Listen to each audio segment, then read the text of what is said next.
সমস্যাবোৰ সমাধান কৰিছেনে নাই কৰা? নাই কৰা কাৰণে কোনে নাই কৰা? নাই কৰা দিল্লীয়ে নাই কৰা।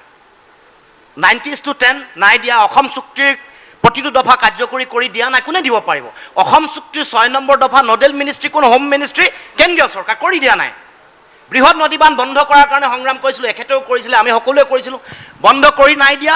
বিজেপিৰ ষ্টেণ্ড আছিলে, আমাৰ সেই সময়ৰ বিজেপিৰ সভাপতি ৰাজনাথ সিঙে গেৰুকামুখলৈ গৈ কৈছিলে যে আমি বৃহৎ নদীবান্ধ নিবিচাৰোঁ, সৰু সৰু ৰান অফ দ্য ৰিভাৰ হ'ব নদীবান্ধ, সেইটো বিচাৰোঁ।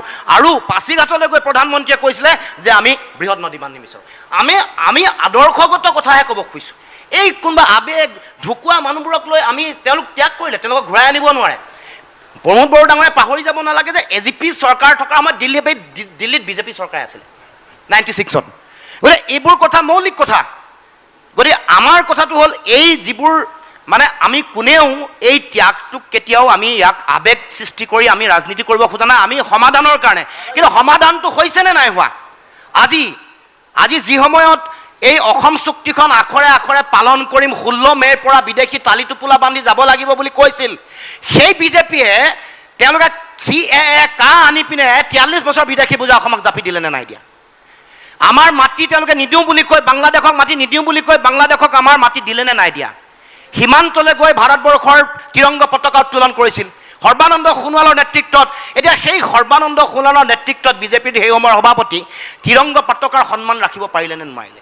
মাটি নিদিওঁ বুলি বাংলাদেশক মাটি দিলে। তাৰমানে এই যিবোৰ মৌলিক প্ৰশ্ন আমি উত্থাপন কৰিছোঁ, সম্পদৰ অধিকাৰ, আন কথা বতৰা, সেইবোৰ দিব নে নিদিব? আৰু আমাৰ নেতৃত্ব, মই কওঁতে প্ৰমোদ বড়ো ডাঙৰীয়াই কৈছে আমাৰ নেতৃত্বৰ বিফল হৈছে, সঁচা কথা। গণ পৰিষদৰ প্ৰফুল্ল মহন্ত বিফল হ'ল, ভিগু ফুকন বিফল হ'ল। এতিয়া তেওঁলোকে সেই লাইনতে সৰ্বানন্দ সোণোৱাল আৰু হিমন্ত বিশ্ব শৰ্মাক ৰাখে নে নাৰাখে? এইটোৱে মৌলিক প্ৰশ্ন, যে তেওঁলোকে জাতিৰ কাৰণে আজৰি আনিব পাৰিলে নাই? এটা কথা ভুল হ'ব, মই বিফল হোৱা বুলি কোৱা নাই, মই একাউণ্টটোহে কৈছোঁ যে গোপীনাথ বৰদলৈৰ পৰা ডক্টৰ হিমন্ত বিশ্ব শৰ্মালৈকে যিখিনি সমস্যা হৈছে এই কথাই কৈছোঁ। মই কাকো বিফল হোৱা বুলি কোৱা নাই, মোৰ বিফল হোৱা বুলি কোৱা ইণ্টেনশ্যনো নাই। আৰু মই পণ্ডিত জৱাহৰলাল নেহৰুৰ পৰা নৰেন্দ্ৰ মোদী ডাঙৰীয়ালৈ এইটোকে মই এনালাইচিছ কৰি কৈছোঁ। কিন্তু আজি আমাৰ কিবা কাম হোৱা নাই। আৰু আৱেগিক কথা কোৱাৰ কাৰণটো এইটো যে আজি অসমত কি হৈছে কি হোৱা নাই এইটো একেলগে বহি আলোচনা কৰাৰ কোনো পৰিৱেশে নাই। চবে নিজৰ নিজৰ এজেণ্ডা লৈ নিজে নিজে ব্যস্ত হৈ আছে। গতিকে কোনদিনা এনালাইচিছ কৰিব? 2024 হ'ল, 2047ত কৰিম না 50ত কৰিম আমি অসমৰ ইণ্টাৰেষ্টত? চবে যদি নিজৰ ৰাজনীতিক ইণ্টাৰেষ্টটো লৈ পেলাই গৈ আছে, তাততো মোৰো ক'ব লগা নাই। তো এইখিনি সময়ত মই BTCৰে কথা ভাবিম, ময়ো বড়োৰে কথা ভাবিম, নিজৰে কথা ভাবিম। লুৰিণজ্যোতি গগৈ, মই প্ৰমোদ বড়োৰ কথাটো মই সমৰ্থন কৰিছোঁ। তেখেতে যিটো কৈছে যে বড়ো জনগোষ্ঠীৰ কাৰণে তেওঁ BTADৰ জনতা, আমাৰ আপত্তিয়ে নাই। বড়ো জনগোষ্ঠীৰ উন্নয়ন BTADৰ সামগ্ৰিক উন্নয়ন হ'ব লাগে আৰু বহুত বেছি উন্নয়ন হ'ব লাগে, তাত আমাৰ পূৰ্ণ সমৰ্থন আছে। কিন্তু আন BTADৰ গোটেই কথা সমস্যাখিনিক ল'লে বুলি অসমৰ সামগ্ৰিক কথা বতৰাবোৰক তেওঁ গুৰুত্ব নিদিব নেকি? CA যেতিয়া জাপি দিছিল, CAৰ যোগেদি অহা বিদেশীবোৰে নে অকল ডিব্ৰুগড় তিনিচুকীয়াত থাকিব, BTAD নাযাব নেকি? মাটি দখল নকৰিব নেকি? এই প্ৰশ্নটো আজি 43 বছৰ বিদেশী বুজা যেতিয়া আমি পাম, তেওঁৰ সন্তান সন্ততিবোৰৰ চাকৰি বড়ো মানুহৰ পৰা কাঢ়ি ল'বনে নলয়? তেওঁলোকৰ সন্তান সন্ততিয়ে নাগৰিকত্ব পাব, তেওঁলোকে পাব লগা মাটি বেটি বড়োলেণ্ড এৰিয়াত ল'বনে নলয়? এইবোৰ মৌলিক প্ৰশ্ন, এইবোৰ জাতীয় প্ৰশ্নহে কৰিব খুজিছোঁ। দ্বিতীয় কথা, মই আপুনি যিটো কৈছে আমাৰ দলবোৰ একত্ৰিত, আমি আঞ্চলিক দল একত্ৰিত হ'বলৈ চিন্তা চৰ্চা কৰিছোঁ। অকল কিয় অখিল গগৈ লুৰিণ গগৈত সমাবদ্ধ কৰিছে? আমি সকলোৰে কাৰণে বাট খুলি দিছোঁ। অজিত ভূঞা ডাঙৰীয়া আহিব, সোণোৱাল কছাৰী গণমঞ্চ আহিব, তালৈ আমাৰ কামতাপুৰ তেওঁলোকে পিপুলছ ফ্ৰণ্ট আহিব। মই ভাবোঁ যে এওঁ যিটো কৈছে, এখেতৰ এজেণ্ডাই যেন পাইছোঁ আমাৰ দুটাক মানে লগ কৰাটো। কেন্দ্ৰীভূত চিন্তা, আমি সদায় বিকেন্দ্ৰীভূত চিন্তাত আমি বিশ্বাস কৰোঁ। এইটো মোৰ ডেমক্ৰেটিক ZPMৰ দৰে কনচেপ্ট। সকলোৱে নিজে নিজে থাকক, একত্ৰিত হৈ থাকক, একতাত শক্তি আছে। এই কথাটো বুজি নাপালে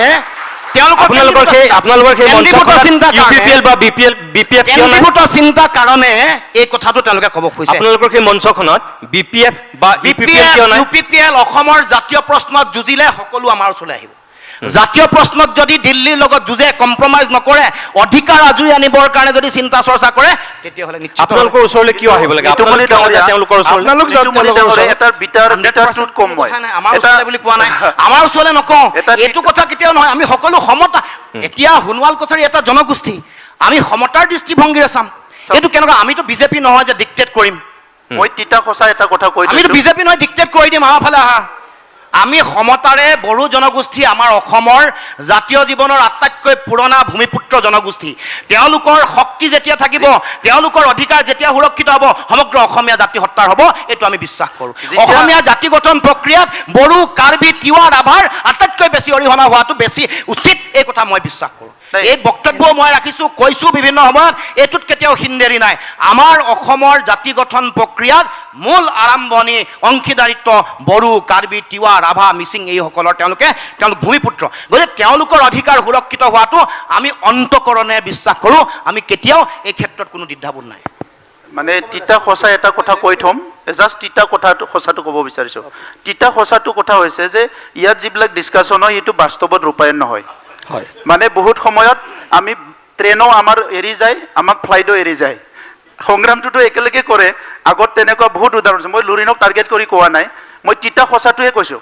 তিতা সঁচাটো হৈছে 50 বছৰত যদি আপুনি খান্দি চাই তেনেকুৱা বহুত মানে ঐক্যবদ্ধভাৱে সংগ্ৰাম হৈছে কিন্তু যেতিয়া মানে ট্ৰেইনত উঠি যাব লগা হয় তেতিয়া আমি কিন্তু ট্ৰেইনটো ফেইল কৰোঁ যাৰ কাৰণে এই পৃথকে পৃথকে আন্দোলনবিলাক হৈ আছে গতিকে পাষ্ট যিটো আপুনি পাষ্টৰ কথা যিহেতু কৈ আছে পাষ্টৰ পৰা লেচনটো এইটোৱে ল'ব লাগে যে আগৰ ভুলটো ৰিপিট হ'ব নালাগে আমি কাকো দোষাৰো মই প্ৰমোদ বড়ো ডাঙৰীয়া মই সেইটোৱে কৈছোঁ যে আপুনি এটা আঞ্চলিক শক্তিৰ সভাপতি এটা শক্তিৰ সভাপতি এখেত সভাপতি মোৰ কথা হ'ল যে আপোনালোকে যদি ৰাষ্ট্ৰীয়তাবাদৰ বিৰুদ্ধে সংগ্ৰাম কৰিবৰ কাৰণে আঞ্চলিকতাবাদৰ চিন্তাধাৰা নিজকে আগুৱাই নিছে তেনেহ'লে অসমত এনেকুৱা এখন আঞ্চলিকতাবাদৰ মঞ্চ কিয় গঠন কৰিব নোৱাৰে কাৰণ আপোনালোক নেতৃত্ব আপুনি অকল বড়ো জনগোষ্ঠীৰ কিয় লিডাৰ হৈ থাকক আপুনি ভৱিষ্যতলৈ অসমৰ মুখ্যমন্ত্ৰী হওক আপুনি অসমৰ আঞ্চলিক ৰাজনীতি এটাৰ নেতৃত্ব লওক আপুনি অকল বড়ো জনগোষ্ঠীৰ আৰু এটা মই সঁচা কথা কৈছোঁ এইটো শুনাৰ কাৰণে বহুত ভাল এই কথাটো কিন্তু 4জন অসমীয়া মানুহ যদি ৰুমৰ ভিতৰত কথা পাতে বড়োৰ বিৰুদ্ধে পাতে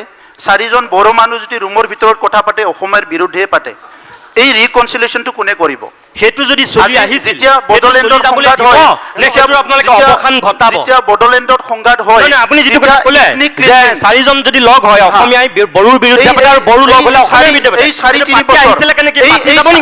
4-3 বছৰ ইউপিপিএলৰ শাসন বিজেপিৰ শাসনত বিটিচিত এইটোকে কৰিবলৈ চেষ্টা কৰি আছো এই 4 বছৰত বহুত ধন্যবাদ তাৰ কাৰণে নিজে হেপিনেছ মিছন এটা মই মিছন লৈছো অহা 1 জানুৱাৰীত 23টা জনগোষ্ঠীৰ ভিজন ডকুমেণ্ট মই নিজে পাব্লিছ কৰিবলৈ গৈ আছো সব জনগোষ্ঠী বিটিচি যিখিনি আছে কিন্তু এইখিনি কামটো মই অসমত কৰিব নোৱাৰো মই প্ৰমোদ বড়ো ডাঙৰীয়া মই বাৰম্বাৰ আপোনাক সেইটোৱে কৈছোঁ যে আপুনি বড়ো ছাত্ৰ সন্থাৰ সভাপতি তাৰপিছত এটা বড়ো আন্দোলনৰ আপুনি মোটামুটি নেতৃত্ব লৈছিল আজি আপুনি CM হৈ আছে আপুনি কিয় BTAD অকল CM হওক মই কৈ আছোঁ যে আপুনি অসমৰ মুখ্যমন্ত্ৰী হওক এদিন আপুনি অসমৰ মুখ্যমন্ত্ৰী হোৱাৰ সপোনটো কিয় নেদেখায় আপুনি অখিল গগৈ লুৰিণজ্যোতি গগৈ সপোন দেখাটো ভুল নহয় কিন্তু সপোনটো ইমানো ডাঙৰ হ'ব নালাগে যে পিছত আৰু নিজৰ ভৰিৰ মাটিখিনিও নাথাকিব ঠিক আছে তেতিয়াহ'লে মোৰ ক'বলগীয়া নাই মই বিচাৰিছোঁ হয় অখিল গগৈ ডাঙৰীয়া মই বাৰম্বাৰ এই কথাটোহে কৈছোঁ যেনেকৈ গোপীনাথ বৰদলৈ বিষ্ণুৰাম মেধিৰ পিছত তেওঁলোক কংগ্ৰেছ কিন্তু তেওঁলোকৰ যিটো জাতীয় চেণ্টিমেণ্ট তেওঁলোকৰ যিটো আঞ্চলিকতাবাদ আমি অস্বীকাৰ কৰিব নোৱাৰোঁ ভীম বৰদেউৰী অকল দেউৰী সম্প্ৰদায়ৰ লিডাৰ আছিল নেকি নাছিল তেওঁ সমান পিয়ৰ অসমীয়া গোটেই অসমখনৰ কাৰণে মাত মতা কোন লিডাৰ হ'ব পাৰে আমি দেখাৰ ভিতৰতে সৌ সিদিনাখনলৈকে চামচুমাৰ খুংগুৰ বিষ্ণুতাৰী আপোনালোকৰ কোকৰাঝাৰৰ সাংসদ আছিল তেওঁ লোকসভাত যিটো স্থিতি লৈছিল আমিতো অস্বীকাৰ কৰিব নোৱাৰোঁ আজি ভাৰতীয় জনতা পাৰ্টিলৈ গুচি আহিলে আপুনিও এটাও চেনেলত চামচুমাক মাতা নাই আজিলৈকে কি ক'লে আপোনাৰ প্ৰতিদিন টিভিত প্ৰতিদিন টাইমত তেনেকা মানুহবিলাককতো আপোনালোকেও মাতা নাই আজিলৈকে কিয় মাতা নাই মই ভীম বৰদেউৰীৰ নামত অসমত ডাঙৰ প্ৰগ্ৰাম এটা হোৱা নাই এতিয়া লাহে লাহে এতিয়া এটা ভাল ষ্টেচু গুৱাহাটীত বনাবলৈ জাগা নাই ভীম বৰদেউৰী ৰূপনাথ ব্ৰহ্মৰ একদম গণেশগুৰিত এটা ষ্টেচু আছিলে সেইটো উঠাই পেলাই দিলে তাত কিবা বিল্ডিং বনাই দিলে ৰূপনাথ ব্ৰহ্মৰ মইতো আপোনাৰ সাক্ষাৎকাৰ লৈছোঁ মইতো হাগ্ৰামা মহিলাৰ সাক্ষাৎকাৰ লৈছোঁ থেংক ইউ লিডাৰ মই তেওঁলোকক এইটো ল'ম মইতো কোনোবা যদু মধু এজনক সাক্ষাৎকাৰ নলওঁগৈ আপুনি প্ৰমোদ বড়ো আপোনাৰ মই সাক্ষাৎকাৰ লৈছোঁ হাগ্ৰামা মহিলাৰ নেতৃত্ব লৈছে মই তেওঁ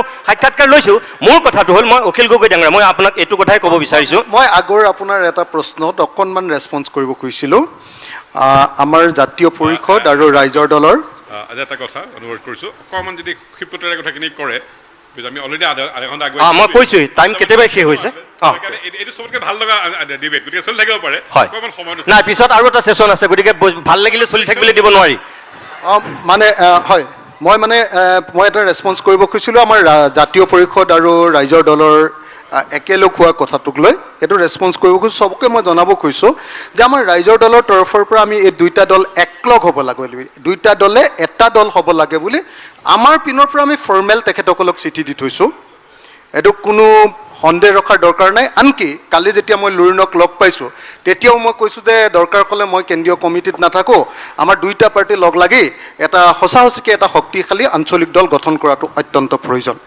গতিকে বলটো এতিয়া পূৰা জাতীয় পৰিষদৰ কোৰ্টত আমাৰ পিনৰ পৰা একদম ফৰ্মেলি ইনফৰ্মেলি আমাৰ মিটিং সকলো ফালৰ পৰা আমি দুইটা দল একলগ কৰিব লাগে বুলি আমি তেওঁলোকক লিখিতভাৱে জনাই থৈছোঁ আৰু মই যদি প্ৰয়োজন হয় যদি এই ইউনিটিৰ স্বাৰ্থত মই যদি এই দলটোৰ নেতৃত্বৰ দায়িত্বত থাকিব নালাগে আনকি কেন্দ্ৰীয় কমিটিতো থাকিব নালাগে তথাপিও মই সেইটো প্ৰস্তুত আছোঁ বুলি তেখেতসকলক মই জনাই দিছোঁ মোৰ 2 নম্বৰ কথাটো আপোনাক যিটো মই সুধিছোঁ এতিয়া এই যে মই ক'লোঁ এটা সময়ত ধৰক হলিৰাম তেৰাং ASDC এগৰাকী দুৰ্ধৰ্ষ নেতা শ্ৰেষ্ঠ বিধায়ক হৈছিল অসম বিধানসভাত ঠিক একেধৰণে আমি যদি চাওঁ তেনেহ'লে দেখিম যে তেওঁ যদিও আঞ্চলিক ৰাজনীতিৰ নাছিল CPI-MLৰ আছিল ডক্টৰ জয়ন্ত ৰংপি তেওঁ লোকসভাত কি ভূমিকা লৈছিল আমি দেখিছোঁ চামচুমা খুংগুৰ বিস্মৃতিৰ কথা মই ক'লোঁ আজি বিশ্বজিৎ দৈমাৰী এতিয়া বিজেপিলৈ আহিল কিন্তু ইয়াৰ আগতে BPFৰ আছিল তেওঁ যিটো ৰাজ্যসভাত ভাষণ দিছিল সেই এটা ভাষণত তেওঁ কিন্তু বহুত ওপৰলৈ লৈ